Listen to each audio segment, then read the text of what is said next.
started to see this bigger picture, especially around pleasure, like we're talking about frequencies. I started to realize that pleasure wasn't this goal or, you know, something just in the base, this climatic experience. It was really a state of being. And the more I allowed that state of being, I accessed that in my nervous system and in my cells.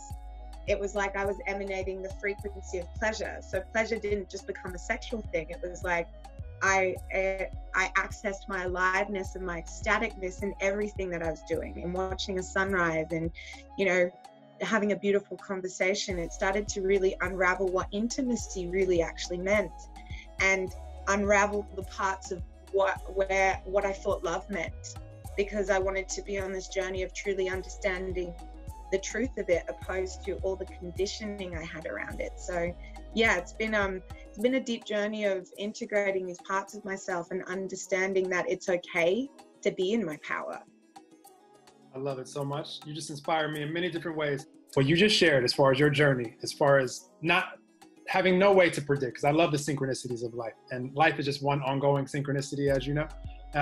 And, you know, being able to find yourself in that adult shop where you start discovering things like you could have never predicted that was going to unlock so many things. What an interesting, you know, start to life, being a Catholic in a Muslim country. That had to be there had to be a lot of like contrasting situations where you're like, this evolved you into what we're seeing now. It definitely played a role, which, reminder for all of us, all of our life experiences up until now are what is the reason why we know what we like and don't like, and what we desire and what we don't desire. And we're going to get more clear on that the longer that we all live. And so just really great to know. My favorite thing about what you just said, and it's such a good reminder for all of us, when you started describing how we can allow, you know, ourselves to experience life in these frequencies, you know, where if it's in a sunset or at any time, like just being, what you described is just being purely present, you know, to the moment and what a beautiful conversation or whatever it is that we're doing. And what I found, and if anybody knows anything different out there, I just haven't discovered this, the only way to really access these frequencies that we'll talk about in this episode, and what people hear me talking about a lot, where, you know, we're happy, joyful, bliss, euphoria, ecstasy, nirvana, may not even be strong enough descriptors of it. I haven't discovered a way to get there without being fully present and allowing momentum to take our energy up there. Because once you're, you know, maybe you are enjoying a sunset, or maybe you are having a great conversation, and then all of a sudden you think, oh shit, was I supposed to go do this? Or should I really be doing this right now? Or is there something else that will be a better use of my time, or whatever it is? Now you just put your attention, your momentum just stopped when it comes to that present moment. And there's just not a way that you can access those things unless you snap yourself back in and let momentum carry you there. So I love what you just described. Yeah, beautiful. And when you say that, to me, the true conscious thing to access the now in that state, in noticing when the mind wanders, which is very much, you know, understanding yoga and those aspects, is when I'm in those moments and I find the mind wandering into those fluctuations of like pulling me to the past, or I should be doing this, which is like the subconscious beliefs of not actually having time or allowing yourself to be in that pleasurable state. It's like, oh, we can't go here, is to simply drop back into the breath. Simply just come back to that, and it's the bridge to the now.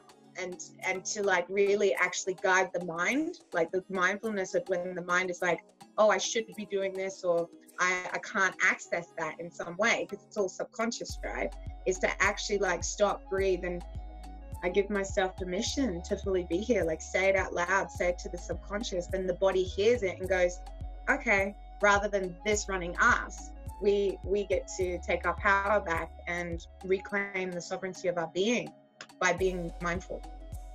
Absolutely. So important what MoonRose just said right there. And like, this used to be my greatest weakness, MoonRose. Like I was the person that was like thinking so much about the future and the success that I wanted to have and all of these things. Because, you know, from the time I was a little kid, I thought I was going to be a professional athlete and like famous and like retire my parents at 18. And I had all these like visions for life, and hurt myself. That wasn't how my life was meant to go.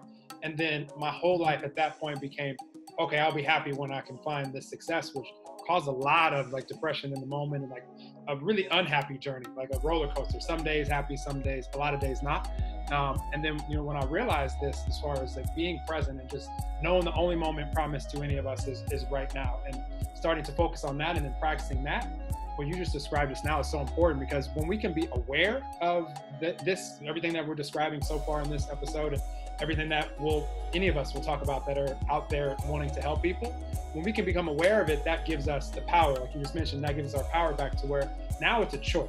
And that awareness, like anytime someone asks me a question, I always will applaud them that they're even asking the question, because that means that you're aware of something in your life that you want to see evolve, and that you're really 99% of the way there. The 1% is always in the moment, and it's a practice, because it's always it's a choice that we'll all get to make ongoing. Nobody's like permanently happy or permanently sad or permanently enlightened or permanently anything, because energy is always flowing and is always moving. And so I love that reminder that you just gave for us, because it's so important. And I want that for everybody, just to be able to appreciate the present moment for what it is.